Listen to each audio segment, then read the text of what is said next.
अस्सलाम वालेकुम जी। अज असी टू पीस कालर लाने का तरीकाकार मुकम्मल दसांगे।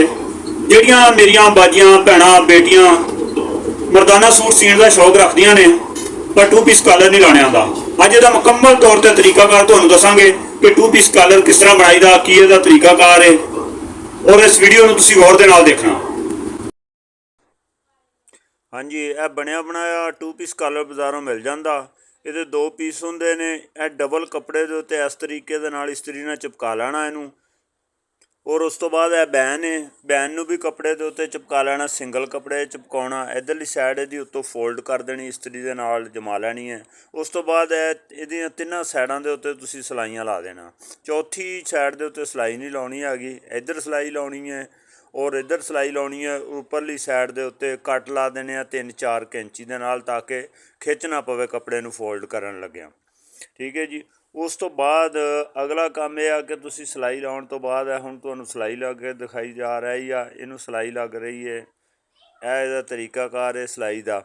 सिलाई हो रही है जी, यह जी इसकी सिलाई लग गई है उपरली साइड की, यह साइडां की दोनों की सिलाई लग गई है।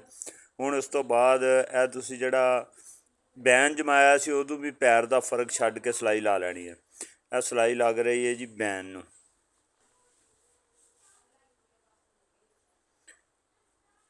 ਲਓ ਜੀ, ਇਹ ਸਿਲਾਈ ਵੀ ਇਹਦੀ ਬੈਨ ਦੀ ਮੁਕੰਮਲ ਹੋ ਗਈ ਹੈ।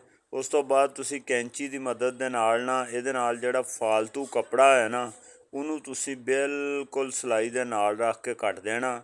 ਐਨ ਬਿਹਤਰੀਨ ਪੱਧਰਾ ਹੋ ਜਾਏਗਾ। अच्छा, हुण तुसीं इनू भी थोड़ा जिहा फर्क छड्ड के साइडां दे उत्तों कट लिया, असीं कट भी ला लिया उत्ते। हुण इनू फोल्ड कर लेना। तो अच्छा, फोल्ड करदे होए ना इस चीज़ का ख्याल रखना, एहतियात करनी खसूसी तौर पर कि कैंची नोक दे विचों आर पार ना कपड़े च हो जाए। इस चीज़ दे विच खसूसी एहतियात करनी आ।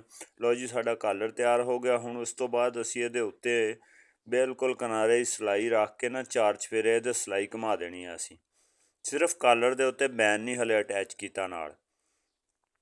लो जी, यह साडी सिलाई भी कंप्लीट हो चली है।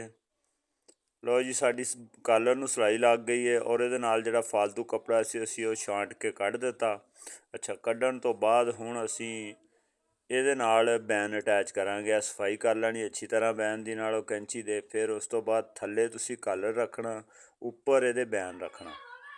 रखण तो बाद सिलाई लानी शुरू कर देनी है। बखा थोड़ा जिहा वड्डा कर लेना और थल्ले वाले कालर नूं नम लाउंदे जाना ते उपरले नूं तण के रखना, ताकि इहदी गुलाई हुंदी जावे। बैन हमेशा उत्ते रख के लाउणा तुसीं कालर दे, और थल्ले जिहड़ा पीस आ कालर वाला वो सीधा पीस होवे। अच्छा, ये लग गया जी हुण साडा।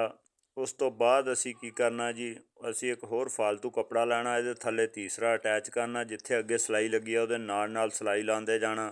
और यह सिलाई साडी ये भी मुकम्मल हो चुकी है।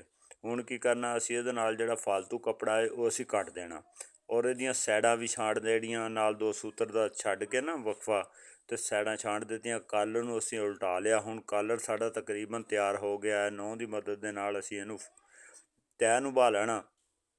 कालर साडा इंशाअल्लाह, यह कालर साडा कंप्लीट हो चुका है जी। यह सेंटर दे विच एक सिलाई लाउणी है पैर दे फर्क दे उत्ते, ताकि कालर उपर नूं उठे ना, सिलाई उठे ना। लो जी, साडा कालर तैयार हो गया। सिर्फ और सिर्फ हुण इहदा काम यह कि इहनूं अटैच करना असीं हाले दे नाल।